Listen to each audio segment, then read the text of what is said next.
नमस्कार विद्यार्थियों, मैं गिरिराज मीणा आपके अपने YouTube चैनल मैथ मस्ती विद जीएम पर आपका हार्दिक अभिनंदन करता हूं, स्वागत करता हूं और लेके आया हूं आपके लिए एक और नई वीडियो। इसमें हम पढ़ने वाले हैं आपकी जो अंक गणित की आधारभूत प्रमेय है उसका हम जिक्र करने वाले हैं। ठीक है जी, अंक गणित की जो आधारभूत प्रमेय है उसका हम जिक्र करेंगे। तो अंक गणित की जो आधारभूत प्रमेय है क्या कहती है आपसे, देखिएगा एक बार इसको कि अंक गणित की आधारभूत प्रमेय में आपसे कहा गया है कि किसी भी एक भाज्य संख्या को किसी भी एक भाज्य संख्या को अभाज्य संख्याओं के रूप में गुणनखंडित किया जा सकता है या अभाज्य संख्या के गुणनफल के रूप में व्यक्त किया जा सकता है। ठीक है जी, और साथ ही क्या कहा गया है कि यह जो गुणनखंड होता है अभाज्य गुणनखंड के आने वाले क्रम के बिना क्या होता है, अद्वितीय होता है। तो एक बार इसके स्टेटमेंट को आप देखिए, जो अंकगणित की आधारभूत प्रमेय है उसका स्टेटमेंट क्या लिखा है जी कि प्रत्येक भाज्य संख्या को अभाज्य संख्याओं के एक गुणनफल के रूप में व्यक्त या गुणनखंडित किया जा सकता है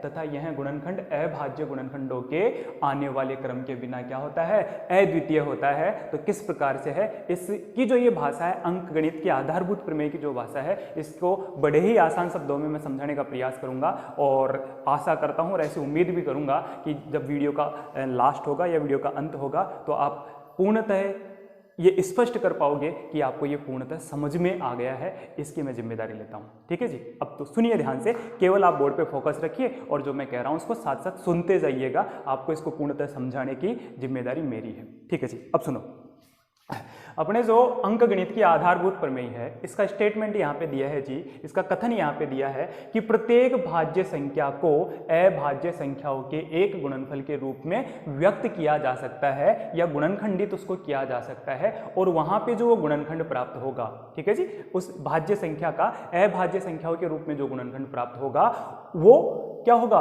वो जो गुणनखंड आपको प्राप्त हो रहा है वो अद्वितीय होगा यदि उस के क्रम में आपको कोई परिवर्तन नहीं करना पड़े। ठीक है जी, यदि उसके आप क्रम को परिवर्तित नहीं करते हो तो उस स्थिति में जो आपके अभाज्य गुणनखंड आपको प्राप्त होगा भाज्य संख्या का, वो कैसा प्राप्त होगा जी, एक निश्चित प्राप्त होगा, वो अद्वितीय प्राप्त होगा, अर्थात उसका जैसा दूसरा कोई होगा ही नहीं।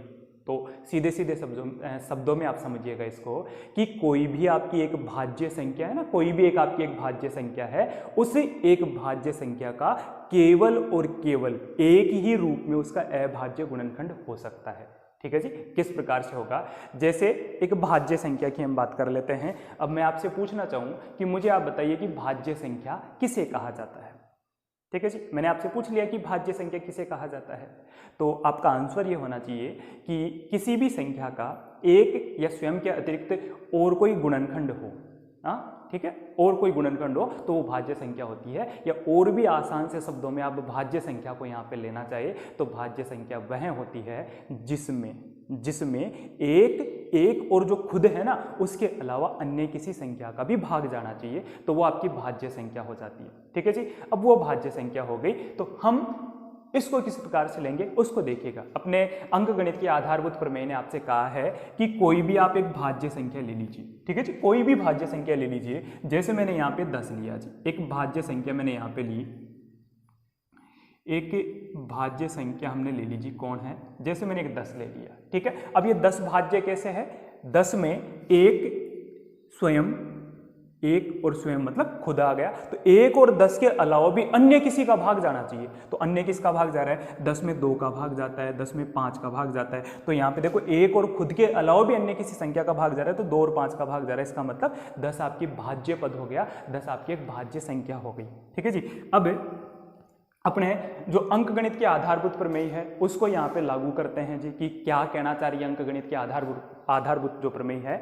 तो ये ऐसे कह रही है कि आप कोई भी एक भाज्य संख्या ले लो। ठीक है, कोई सी भी आप एक भाज्य संख्या ले लीजिए और उस भाज्य संख्या का जब आप अभाज्य गुणनखंड निकालोगे ना या अभाज्य संख्याओं के गुणनफल के रूप में आप उसको व्यक्त करोगे तो कैसे, किस प्रकार से, जैसे 10 का हमने अभाज्य गुणनखंड लिखा तो यहाँ पे लिखा जी 10 और इक्वल में इसके बराबर में हम लिखते हैं एक अभाज्य संख्या कोण 2 आई और एक कोण आएगा जी यहाँ से 5 मिल जाएगा। ठीक है, ये 2 और 5 कैसे प्राप्त हुए, देखो 5 को 2 से गुणा करेंगे तो 10 आपको मिल जाएगा। और बात रही कि अभाज्य संख्याओं के गुणनफल के रूप में व्यक्त किया जा सकता है। ये एक निश्चित बात है कि किसी भी एक भाज्य संख्या को, जैसे मैंने 10 लिया, तो किसी भी एक भाज्य संख्याओं को यहाँ पे कहा गया है कि अभाज्य संख्याओं के गुणनफल के रूप में व्यक्त किया जा सकता है। 2 आपका एक अभाज्य संख्या है, अभाज्य पद है आपका 2, तो यहाँ पे अभाज्य 2 गुणा, और 5 की बात करें तो 5 भी आपका एक अभाज्य संख्या है। क्यों? क्योंकि 5 में भी 1 और खुद के अलावा अन्य किसी संख्या का भाग नहीं जाता है, तो ये भी आपकी कौन सी संख्या हो गई? अभाज्य संख्या हो गई, और 2 भी आपकी अभाज्य संख्या हो गई। तो अंक गणित के आधारभूत प्रमेय के कथन के अनुरूप हमने क्या किया कि एक भाज्य संख्या ली और उसको दो अभाज्य संख्याओं के गुणनफल के रूप में व्यक्त कर दिया। ठीक है जी, इतना तो हमने लिखा कि उसको व्यक्त किया जा सकता है। अब दूसरी बात ये क्या कह रहा है कि इसका यह जो गुणनखंड आपको प्राप्त हो रहा है, ये जो गुणनखंड आपको प्राप्त हो रहा है अभाज्य गुणनखंडों के आने वाले क्रम के बिना क्या है? अद्वितीय है। अर्थात ये अपने आप में यूनिक है बेटा, ये अपने आप में अद्वितीय है। ठीक है जी, ये अपने आप में अद्वितीय कैसे है? यदि इसके क्रम में कोई परिवर्तन नहीं किया जाए। ठीक है, इसके क्रम में कैसे? कोई कह दे कि हम तो इसको ऐसे लिखेंगे जी, 5 गुणा 2 लिख दिए, तो इसके क्रम में परिवर्तन हो गया, और क्रम में परिवर्तन हो गया तो अभाज्य गुणनखंड का रूप थोड़ा सा, बात तो एक ही 5 दूनी 10 ही आपको मिलेगा, पर रूप परिवर्तित हो गया, तो इस स्थिति को यहाँ पे क्या करता है? इसको नकारता है। अंक गणित का आधारभूत जो प्रमेय है इस स्थिति को नकारता है कि आपको क्रम चेंज नहीं करना है। आप क्रम को चेंज नहीं करोगे तो किसी भी भाज्य संख्या का जो अभाज्य गुणनखंड आप मिलेगा, या आप अभाज्य संख्याओं के गुणनफल के रूप में आप व्यक्त करने वाले हो, जो वो गुणनफल आपको मिलेगा ये अद्वितीय होगा। ये निश्चित है, ये आधारभूत जो आपकी अंकगणित के आधारभूत प्रमेय है इसकी अद्वितीयता ये निश्चितता लाती है, इस बात से संतुष्ट करती है कि 10 का इसके अतिरिक्त कोई भी अभाज्य गुणनखंड नहीं होगा। किसी एक भाज्य संख्या का केवल और केवल ये का यही क्या हो सकता है? अभाज्य गुणनखंड हो सकता है। तो 10 के अभाज्य गुणनखंड में 2 गुणा 5 आया है, तो अंकगणित का आधारभूत प्रमेय ये आपको क्या करता है? संतुष्टता प्रदान करता है कि इसके अभाज्य गुणनखंड में 2 और 5 के अतिरिक्त कोई नहीं होगा। 2 गुणा 5 है, मतलब ये अद्वितीय है, अपने आप में ये अद्वितीय है। ऐसा आपका अंकगणित का आधारभूत प्रमेय से आपसे कहता है। ठीक है जी, इसके अतिरिक्त जैसे इस उदाहरण के अतिरिक्त हम और कोई अन्य उदाहरण ले, जैसे अन्य उदाहरण क्या, जैसे हमने जी ले लिया नॉर्मली 20 आप ले लीजिए। ठीक है, 20 हमने ले लिया, 20 हमने लिया तो इसको कैसे लिखेंगे? 2 गुणा 5। ठीक है, ये 2 गुणा 2 5 कैसे आया जी? 20 हमने लिखा, इसका हमने गुणनखंड किया, यहाँ पे हमने पहली अभाज्य संख्या 2 का भाग दिया, आराम से 20 में 2 का भाग जा रहा है, कितनी बार गया जी? 10 बार भाग गया। फिर से हमने इसमें कितने का दिया जी? 2 का दिया, आ गया जी 5, और यहाँ पे 5 का दिया तो कितना आ गया जी? 1 आ गया। ठीक है, तो यहाँ से 2 गुणा 5 आपको मिला है। अब इस 20 का जो आप अभाज्य गुणनखंड प्राप्त करने वाले हो, या 20 को आप अभाज्य संख्याओं के गुणनफल के रूप में आप व्यक्त करने वाले हो, तो ये अंकगणित की आधारभूत प्रमेय आपसे ये कहती है कि इसके अभाज्य गुणनखंड में ये 2 गुणा 5 ही आएगा।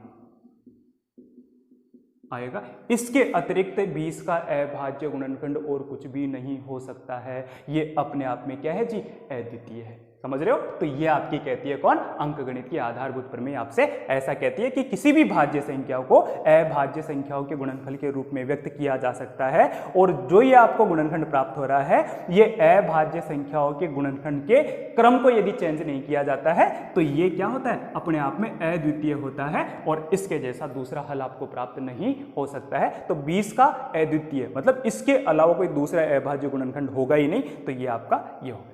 ठीक है जी, अब एक छोटा सा पद मैं आपके समक्ष रखूं, जैसे मैं छोटी छोटी सी कुछ संख्या ले रहा हूं, जैसे मैंने 25 रखा बेटा, 25 मैंने यहाँ पे लिया है। क्या लिया है? यहाँ से मैंने 25 को लिया है, और 25 को हम किसके रूप में लिख सकते हैं? 5 गुणा 5 हम इसको यहाँ पे लिख सकते हैं। ठीक है, अब ये 5 गुणा 5 क्यों आया जी? ये अपनी अंकगणित की जो आधारभूत प्रमेय है ये इस बात की क्या देती है? निश्चितता देती है। ये ऐसा कहती है कि अंकगणित के आधारभूत प्रमेय आपसे ऐसे कह रही है कि 25 का अभाज्य गुणनखंड जो प्राप्त हो रहा है ये अपने आप में अद्वितीय है।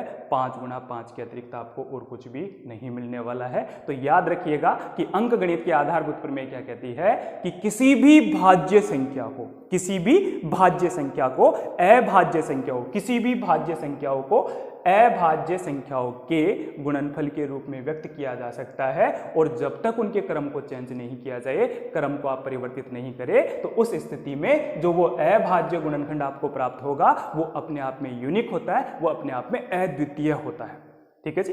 तो आई होप कि आपको जो अंकगणित की आधारभूत प्रमेय है ये अच्छे से समझ में आ गई होगी, और इसका हम आगे अब अपना जो चैप्टर है 1.2 है उसमें हम बात करने वाले हैं।